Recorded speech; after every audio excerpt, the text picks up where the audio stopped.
Olá, seja muito bem-vindo a mais um episódio do Pod Leve, o podcast oficial da Clínica Fique Leve. Como você já sabe, aqui a gente vai falar sobre saúde, emagrecimento, estilo de vida e vida saudável, sempre de forma simples, descomplicada e baseada em ciência.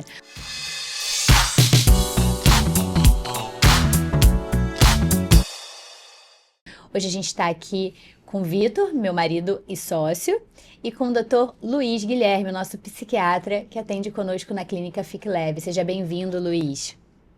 Muito obrigado pelo convite, mais uma vez, Letícia, Vitor. Prazer poder falar sobre esses temas tão importantes para a nossa prática e para as pessoas que precisam entender um pouco mais sobre o que está acontecendo com elas em termos de saúde mental, né? Sem dúvida. Hoje eu queria trazer um tema um tanto quanto polêmico, né? A gente precisa estar disfuncional, assim, sem conseguir dar conta de nada, para aí sim buscar um psiquiatra, Luiz? Faz sentido isso? Olha, é o que mais acontece, é claro. Então, realmente, na nossa prática, é muito comum que realmente a pessoa busque como quase um último recurso. Na maior parte das vezes a pessoa já está sofrendo há muito tempo, já tentou muitas coisas e não deu certo, e aí vai como o último suspiro, né? O último recurso de ajuda, a pessoa tenta buscar o psiquiatra, né? Agora, realmente, até o ponto importante para entender essa questão é que os transtornos mentais eles variam muito em termos de gravidade. Então, a pessoa geralmente busca quando está mais grave, mas geralmente ela já está no processo de adoecimento há muito tempo e há formas de você ver esse adoecimento já de uma maneira mais leve, só que sem tantos prejuízos da vida, né? A gente vê que nos transtornos mentais, realmente o que marca mais, além de um conjunto de sinais e sintomas, né, de padrões alterados ali do ponto de vista psicopatológico, que a gente chama, né, do estado mental da pessoa, você vai ter alterações tanto no sofrimento, o sofrimento subjetivo mesmo que aquela pessoa tem com a vida, com a forma dela estar no mundo, e também os prejuízos associados, né? Então, esse nível de prejuízo vai dizer muito pra gente sobre o nível de adoecimento também. E aí, claro, se a pessoa está muito grave a ponto de não conseguir fazer nada, né? Não, seja trabalhar, fazer alguma atividade e estar em contato social, que são questões tão importantes, né, para o dia a dia da pessoa, claro que isso vai chamar mais atenção, mas o fato é que muitas vezes a pessoa já está comprometida, né, de alguma forma, e aí às vezes tem dificuldade de perceber isso, e aí quando percebe, ela realmente vai buscar ajuda só quando realmente a coisa já chegou ali num nível muito grande, de um prejuízo enorme para a pessoa. E aí realmente a situação fica mais difícil de tratar e, consequentemente, de ter uma melhora, né? A gente tem uma popularização assim de que o psiquiatra é um médico com muito preconceito, né? As pessoas têm muito preconceito de ir ao psiquiatra, né? Então, realmente, como qualquer doença da medicina, e as doenças da saúde mental, as doenças mentais não são diferentes, você tem espectros daquela doença, né? Se a gente tem um paciente com diabetes mais leve, paciente com diabetes mais descontrolado e mais difícil controle. A gente tem um paciente com hipertensão mais leve, paciente com hipertensão mais grave. Tem um paciente com obesidade mais leve, com obesidade mais grave, assim como a gente tem paciente com depressão mais leve, depressão mais grave, ansiedade mais leve, ansiedade mais grave. Né? Mas o psiquiatra ainda é um médico com muito preconceito. Então as pessoas lutam muito antes de ir ao psiquiatra, né? Elas mesmo, para ir ao psiquiatra, precisam ter fazer um autoconhecimento muito claro ali para entender que elas precisam aquilo. Você ainda enxerga esse preconceito ainda muito frequente, ou você acha que isso está menos frequente mais recentemente? As pessoas têm dado mais atenção à sua saúde mental?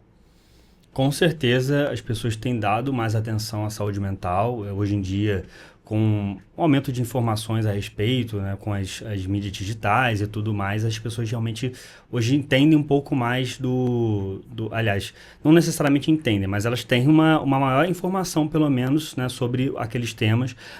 São temas que circulam mais, né, porque antigamente a pessoa com sofrimento mental, ela tinha uma espécie de estigma no sentido de não poder externar aquilo, né? Aquilo ser tratado com muito preconceito. Hoje em dia, a gente, às vezes, vê as pessoas expondo isso com muita tranquilidade, publicamente. E, então, claro, existe uma mudança em relação a isso. É claro, não é 100%, ainda existe muitas pessoas ainda têm preconceito em relação a isso, ao pedir ajuda, ao se reconhecer com o quadro. Alguns quadros mais do que outros, inclusive. Mas, com certeza, hoje a gente tem uma maior probabilidade das pessoas buscarem uma ajuda sem precisar chegar no nível de gravidade extremo. Então, as pessoas estão mais atentas, sim, buscando ajuda antes, né? E aí, muitas vezes, ela consegue ter um prognóstico melhor, uma melhora maior em relação àquilo, porque claro, consequentemente, se ela chega mais grave, a tendência é ela ter uma maior dificuldade, sim, né? Mas, até em relação a esse ponto, não necessariamente diagnóstico psiquiátrico é igual a remédio psiquiátrico. Não necessariamente isso vai ser uma realidade para aquela pessoa. O que acontece, Vitor e Letícia, é que muitas vezes as pessoas chegam, por chegar nesse estado de gravidade muito grande, elas não têm outra opção senão fazer a medicação, entendeu? E aí, se houvesse outras intervenções antes, muitas vezes ela poderia evitar chegar nesse estado. Então é isso que a gente tenta alertar, e aí o nosso trabalho também vai de muito encontro, só nessa parte do tratar, do manejar, mas também na parte educacional da coisa. Uhum. E me tira uma dúvida, Luiz. Vamos falar uma doença psiquiátrica comum, né? Sei lá, ansiedade. Eu acho que a gente... ouso dizer, sem ser especialista, sem ter visto dados, mas acho que a ansiedade é um dos transtornos mentais mais frequentes atuais, né? A gente vive numa sociedade, num modo de vida que favorece a ansiedade e que valoriza, né, a multiplicidade de tarefas, o dar conta de tudo, a produtividade, que nem sempre é produtividade, às vezes é sobrecarga, né? E a gente vai levando até, né, vai até favorecendo esse comportamento mais ansioso, o comportamento de ser difícil de descansar, de não conseguir tolerar o ócio, de não conseguir ficar parado, junto com o hiperestímulo que a gente tem por tela, por rede, por muita informação, né? Uma obesidade mental de informação, de aquele monte de coisa que você está consumindo, que você não consegue usar, isso vai gerando um processo ansioso, certo? Mas a pessoa por si só decidir que quer deixar de estar ansiosa. Ai, não, eu vou me controlar, eu não vou mais ser ansiosa. Faz sentido? Ou a gente tem uma base química, neuroquímica, fisiopatológica, que a gente chama em medicinês, né? Ou seja, uma coisa que justifique aquele estado ansioso do ponto de vista molecular, metabólico, de coisinhas pequenas que a gente não consegue dosar, porque se conseguisse dosar, ninguém ia discutir que é remédio que precisa ser tratado, por exemplo, né? Se desse para dosar ali o desbalanço de, sei lá, dopamina, a gente saberia. Mas, na teoria, a gente sabe que existe esse desbalanço, que não é uma questão de decidir, né? Queria que você trouxesse um pouquinho pra gente, pra quem fica achando que tem que resolver sozinho, né? Esse por trás do sintoma, né? As causas ali da gente se sentir ansioso, estar mais acelerado e perder essa resolutibilidade. Eu vou só complementar, acho que isso vai ser importante para aquela pessoa que chega para você e fala assim, não, eu sou ansioso, pode ficar tranquilo. Ai, pois é. Eu sou ansioso, sou eu, isso é minha natureza, isso é meu, entendeu? Né? Às vezes não é exatamente isso que a pessoa está entendendo, né? Não, e são perguntas muito importantes, porque realmente o Brasil ele tem uma proporção, uma prevalência de transtornos ansiosos muito grande, uma das maiores do mundo, se não a maior do mundo hoje. Então, a frequência, né, com que isso aparece na nossa clínica também é muito grande. Né? Provavelmente, se a gente fizer um levantamento com os psiquiatras, a maior parte deles vão tratar de transtornos ansiosos ou sintomas ansiosos também associados a outros quadros, né? O que é muito comum também. E realmente, Letícia, não é uma coisa que tem a ver com vontade, simplesmente, né? Não tem a ver com uma forma de ser que a pessoa está escolhendo. Esses padrões ansiosos, eles são, aliás, como todas as questões envolvendo os transtornos mentais, são multifatoriais. Então, você tem ali características que são genéticas.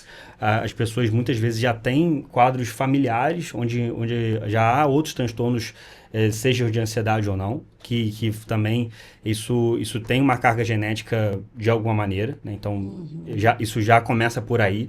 Existem padrões, inclusive, que refletem a própria forma de ser da pessoa no mundo, a personalidade dela, que podem favorecer um transtorno ansioso.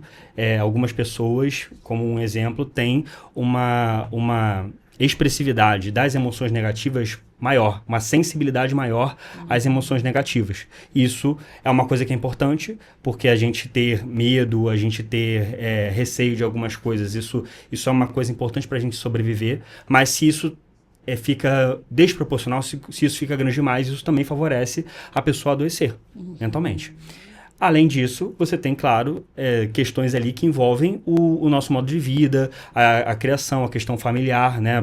Problemas familiares, muitos conflitos, às vezes ambientes ali desorganizados dentro do ambiente familiar e também fora, né? A pessoa, às vezes, que tem muita sobrecarga, que realmente acaba tendo ali prejuízos no sono ou muitos estímulos, que sofre ali com situações no dia a dia, bullying, que sofreu às vezes, né, na adolescência, bullying, ou seja, qual que é o ponto que é importante? São várias camadas, né? O ponto importante a pessoa pode ter uma certa predisposição a ser ansiosa, tem pessoas que têm essa certa ansiedade maior desde cedo, desde a infância, adolescência. Isso acontece, mas para a pessoa chegar à vida adulta, onde os transtornos são mais diagnosticados, eles acabam sendo realmente mais materializados na vida adulta, ela teve um desenvolvimento para chegar ali. A coisa não foi de uma hora, eu estava bem e daqui a pouco eu fiquei mal. Ninguém dorme bem e acorda em transtorno de ansiedade generalizada, não, né? E principalmente o transtorno de ansiedade generalizada, ele tem esse padrão, ele tem relação com essa coisa da formação emocional da pessoa, da formação da personalidade e desses padrões desenvolvidos ao longo do tempo. E aí, o ponto a pessoa se acostuma a ser ansiosa. A pessoa está acostumada a ser ansiosa, ela está acostumada a ser daquele jeito. Ao ponto que ela não se reconhece mais sem aquilo. A pessoa acha que aquilo é normal. Então, eu muitas vezes, quando eu trato esses pacientes, a gente vê um certo choque. Um certo estranhamento em relação a si mesmo. Poxa, eu quase não me reconheço mais, porque antes tudo era um motivo de irritação, de preocupação, e agora eu tô mais calma. Meu marido fala comigo, eu não tô dando patada nele. Meu filho reclama de alguma coisa, me pede alguma coisa, eu não tô querendo que aquilo acabe logo de alguma forma, né? Eu tô ali conseguindo ouvi-lo atentamente. No meu trabalho me cobra e eu não fico super estressado. E aí? É porque realmente tem uma mudança de padrão. É um padrão patológico que se desenvolveu ao longo do tempo, mas não necessariamente a pessoa tem que permanecer assim. É isso que a gente tem que orientar, que a pessoa pode mudar, aquilo pode ser uma diferença na vida dela a partir de agora, ela entendendo aquele problema que ela tem. E você tem uma lista, sei lá, né, alguns sintomas, algumas manifestações que possam servir de alerta para quem está nos vendo em casa, que fala assim, não, eu sou assim. Você tem algumas coisas para a pessoa... como se fosse um rastreio, um alerta, Sinais de alerta. Isso não são normais, por mais que sejam comuns, não são normais e vale uma avaliação. Não é para fazer diagnóstico, é impossível fazer diagnóstico em massa, né? Então esse é o primeiro erro das questões assim, de internet, de gente que fala muito de alguns assuntos, que às vezes deixa a sensação de que se você está enquadrado naquilo ali é aquela doença. Não. O diagnóstico ele precisa ser feito 1 a 1, em consulta, individualmente, entendendo as demandas de cada pessoa, mas existem sim sinais de alerta, né? Aquelas coisas que, se você estiver percebendo na sua vida, vale buscar o atendimento de um psiquiatra, de um psicólogo, de um profissional de saúde que possa te orientar. Quais seriam esses sinais assim mais comuns que são varridos para baixo do tapete, mas que já podem identificar um transtorno mais precocemente, Luiz? Primeiramente, eu só puxando esse gancho, Letícia, é muito importante entender que nas questões dos transtornos mentais, quando a gente fala sobre eles, né, como eles têm um diagnóstico clínico, ou seja, eles dependem de uma avaliação da história da pessoa, do exame do estado mental, de você entender pensamento, comportamento, sentimento da pessoa, avaliar isso. A gente passa por um tratamento, a gente passa por um treinamento que vai fazer com que a gente aumente essa acurácia diagnóstica e entenda.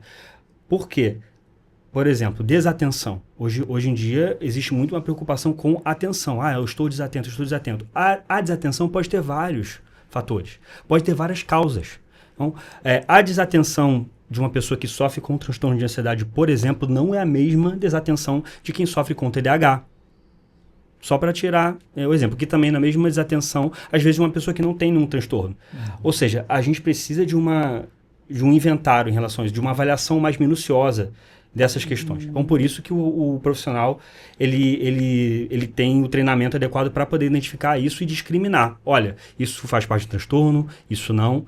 Então, até por isso que é importante a gente ter esse olhar. Olha, não é porque você está vendo questões que você tem, por exemplo, cansaço, desatenção, que isso é um transtorno mental ou que isso é um diagnóstico específico. Pode ser outro diagnóstico, pode ser outro problema que você não está identificando, então por isso que é muito necessário. Dito isso, alguns pontos são muito importantes para a gente talvez falar, para a pessoa talvez olhar para si mesma e falar, olha, realmente eu preciso de ajuda. Ou seja, se ela não consegue relaxar, ela não consegue, nos momentos em que ela tem tempo livre, relaxar ali, conseguir aproveitar momentos de lazer ao lado das pessoas que ama, ou fazendo as coisas que ela ao longo da vida gostou de fazer, isso é um sinal de alerta. Se a pessoa não consegue pegar no sono, não consegue dormir, está dormindo pouco, está dormindo 5 horas, 6 horas por noite, às vezes mesmo quando não tem um horário restrito para dormir, às vezes a pessoa tem ali tempo para dormir e não consegue dormir, não consegue descansar, ou às vezes dorme, mas não sente que descansou. Isso também é um sinal de alerta. Se a pessoa fica irritada com tudo, se a pessoa todas as situações para ela viram algum tipo de preocupação maior, algum tipo de ansiedade. A ansiedade, por exemplo, é uma emoção. A ansiedade todo mundo precisa ter para a gente lidar com situações de incerteza, que possam levar perigo a gente, ou que são muito importantes. É importante a gente ter ansiedade. Agora, se tudo para você vira motivo de ansiedade, olha, tem algo aí. Alguma ajuda você precisa buscar. Entendeu? Se você passa muito tempo em tela, né, muito tempo mexendo no celular, isso pode ser, não necessariamente a causa do problema, mas isso pode ser um sintoma do problema, inclusive. Ou seja, são coisas que a gente vai vendo que podem indicar que você precisa de ajuda. Se você também não está tendo encontros sociais, se você não está querendo socializar, não está querendo conversar com as pessoas, ficar retraído o tempo todo, isso não é saudável, porque nós humanos somos seres sociais, a gente precisa da interação social. Então, se você é uma pessoa que é acostumada a ter um certo nível de interação social e não está tendo mais, isso também precisa chamar atenção. Ou seja, existem vários pontos que a pessoa pode identificar como problemas e aí buscar o acompanhamento adequado, naturalmente sem fazer um autodiagnóstico. De preferência, né? E eu acho que o grande aprendizado é a gente dar voz aos nossos sentimentos, né? Então, se você está se sentindo inadequado em algum cenário, mesmo que os outros digam que é bobeira, que para de bobeira, você está fazendo tudo, isso não é... Cara, vale procurar um atendimento médico. E aí, como o Luiz trouxe... esse diagnóstico, se ele existe ou não, né? Porque pode ser que você vá procurar e falar, olha, isso aqui tá tudo dentro do esperado, mas você tá com uma sobrecarga de trabalho. Vamos trabalhar antes que isso vire uma doença, né? Antes que isso adoeça o seu sistema. E esse diagnóstico, essa avaliação, ela precisa de tempo, né? Não dá para ser feito em 12 minutos do plano de saúde, né, não, Luiz? Não tem como, gente. A gente precisa de tempo, a gente precisa ouvir, a gente precisa conectar, a gente precisa olhar no olho, a gente precisa entender quem é a pessoa que está do outro lado da queixa. Porque uma queixa, ela só vai ter valor de acordo com o quanto ela impacta na vida daquela pessoa e de quem aquela pessoa é, né? Às vezes a gente pega pessoas, por exemplo, que tem uma sobrecarga de trabalho absurda, né? Eu tenho uma paciente que cuida da mãe, que o marido tem câncer, que ela trabalha o dia inteiro, que ela tem fibromialgia, que ela sente dor e ela tá sempre exausta. Será que dá para botar que isso é um transtorno? Talvez até tenha também. Mas não é por a exaustão, ela não vai ser o fator que vai dar o diagnóstico nesse caso. Ela tem motivo e mais motivo para se sentir exausta, né? Mas um suporte psiquiátrico, psicológico pode tornar essa jornada muito mais leve e menos sofrida, porque ela sofre por se sentir cansada de cuidar do marido que demanda muito. E ela tem o direito de se sentir cansada. E isso não quer dizer que ela não o ame, mas ela pode, né? Então, são essas confusões que acontecem na nossa cabeça, né? Que muitas vezes fazem a gente questionar o que a gente está sentindo, porque a gente acha que não deveria. Isso acontece muito com mãe também, mãe recém-parida, ou com 2, 3 filhos, que você fala, caraca, eu só queria tomar banho sem ninguém interromper. Eu sou uma péssima mãe por isso. Não, você tem direito de querer tomar banho sem ninguém te interromper, né? Mas o quanto que você não validar esse sentimento e ficar, não, tenho que ser forte, são meus filhos, eu amo, vai te adoecer daqui a 1, 2, 3 anos. E aí você vai chegar naquele momento onde você, de fato, não vai mais ter, não vai conseguir sentir alegria, felicidade, realização, porque você forçou tanto a barra para aceitar e sem pedir, sem ter suporte, isso esgotou a sua capacidade de adaptação, né? Então, acho que o nosso principal objetivo aqui é acolher, é trazer que você pode sentir o que quiser e dar voz a esse sentimento, trazer isso para profissional, para analisar se já está num nível, né, que precise de tratamento medicamentoso ou não, ou se isso já é ou não, se isso é uma questão natural da vida e a gente vai buscar formas de torná-la mais leve.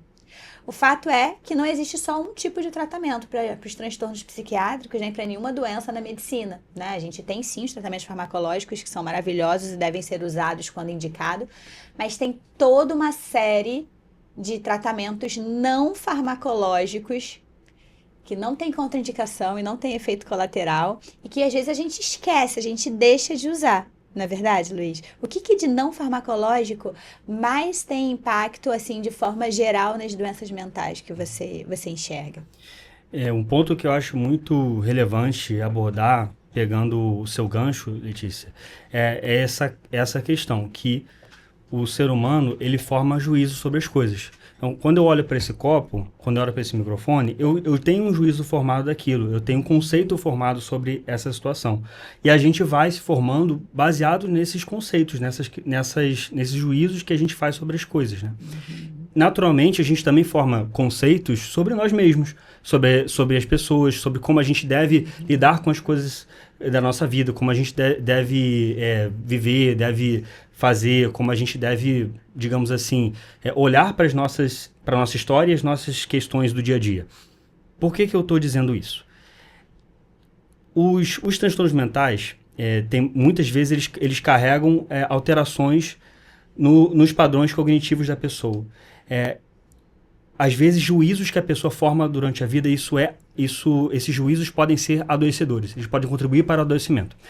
Então, vou dar um exemplo muito comum hoje. Eu preciso dar conta de tudo. A pessoa acha que precisa realmente se desdobrar em 5 para fazer tudo e não se sentir cansada. E se sentir culpada por se sentir cansada, que é isso que você estava falando. Isso não existe. Na verdade, a gente não precisa dar conta de tudo, a gente precisa dar conta do mais importante. Porque até nessa coisa da lógica, da produtividade, olha, ser produtivo não é ser produtivo o tempo todo.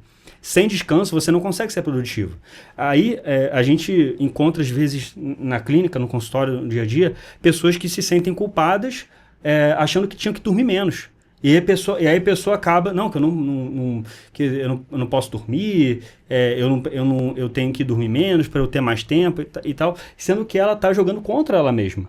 E aí uma coisa que vai... Desculpa, Luiz, existe uma diferença importante entre ser produtivo e ser multitarefa. Ser ocupado. Né? E ser ocupado. O cara ocupado, ele dificilmente é produtivo. O cara produtivo, ele não é aquele cara ocupado o tempo todo e que está com várias funções ao mesmo tempo. Né? E aí acho que isso hoje é uma coisa que a gente vê muito, né? As pessoas elas confundem muito isso entre elas têm a impressão de que são produtivos quanto mais coisas elas estão fazendo.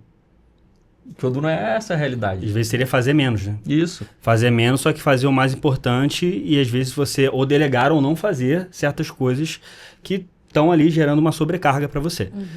E aí, como isso se associa? É porque a pessoa que acaba formando esses juízos, eu preciso dar conta de tudo, eu não posso dizer não, a pessoa aprendeu que não pode dizer não, que tudo que às vezes os outros pedem, os próximos, os familiares, a pessoa tem que dar conta e não pode falar, olha, não, eu tenho que ter um limite nisso aqui, eu preciso dar conta disso aqui, e isso aqui vai ter que ser feito por outra pessoa.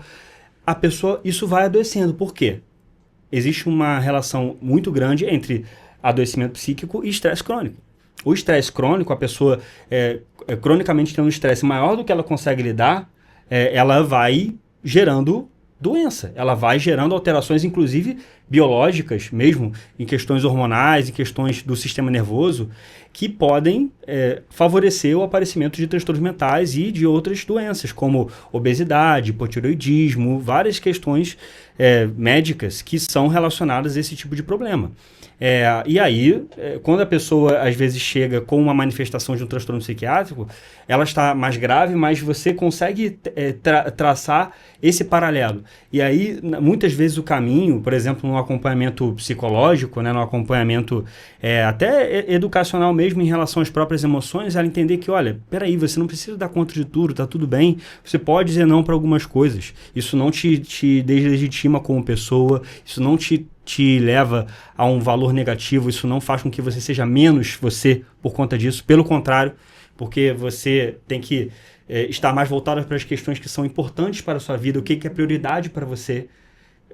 Isso, não ter prioridade é muito ruim. E aí, você fazendo com que a pessoa mude esse olhar sobre si mesma, sobre a própria vida, isso traz um adoecimento, além, claro, dela poder, por exemplo, nesses casos, ter mais tempo para cuidar de si. Olha, peraí, você não pode viver só em função dos outros, você tem que ter um cuidado de si mesmo, porque se você não cuidar de si, como é que você vai cuidar dos outros, como é que você vai conseguir dar conta das suas responsabilidades? E aí a pessoa começa ali a ter um movimento de maior cuidado, para ela poder se alimentar melhor, fazer mais atividade, procurar ter um momento de relaxamento, uma noite de sono melhor, e aí ela vai melhorando. É que muitas vezes o que acontece é o que a gente já falou. A pessoa chega no estágio ali que ela está muito mal, está muito desgastada, realmente está com um quadro mais descompensado do ponto de vista do transtorno mental, e aí ela naturalmente não vai conseguir fazer isso, assim, entre aspas, guiada, por conta própria, com a ajuda de um profissional, às vezes um psicólogo, né? Vai precisar do psiquiatra, às vezes existem até questões ali da própria parte hormonal, o eixo hormonal está descompensado, biologicamente a pessoa está descompensada. Aí a gente vai precisar ter esse olhar mais médico também. Mas o ponto de vista não farmacológico ele é fundamental por isso, que existem padrões que adoecem as pessoas. E a gente tem que olhar para isso precocemente. E aí a psicoterapia vai ajudar muito, né? Então, muitas vezes a gente fica com preconceito com a saúde mental, mas, gente, o nosso cérebro é o alienzinho que manda no resto todo, né? Quem toma todas as decisões. Então, a gente olhar para como está sendo esse funcionamento, as emoções, os pensamentos que estão sendo gerados, as emoções que estão sendo sentidas, vai permitir que aí sim, você conseguindo lidar bem com isso, você tenha resultados, né, melhores em todos os campos da sua vida, inclusive no emagrecimento, inclusive na saúde física, inclusive na saúde familiar, né, e de todos esses olhares. E é por isso que lá na Clínica Fique Leve a gente não trata ninguém individualmente, a gente não é um médico tratando, a gente vai estar sempre buscando esse olhar multidisciplinar, porque nós somos complexos, nós somos seres com várias camadas de complexidade e todas elas merecem e precisam ser abordadas. Talvez não todas ao mesmo tempo, porque a gente também não dá conta, mas ir buscando o que mais está desequilibrado naquele momento para a gente buscar ferramentas para ajustar. Então não se sinta culpada se você está se sentindo mais cansada do que acha que deveria ou se está sofrendo com coisas que outras pessoas dizem que não era para você sofrer. Vem para a Clínica Fique Leve e deixa a gente te ajudar, deixa a gente cuidar de você.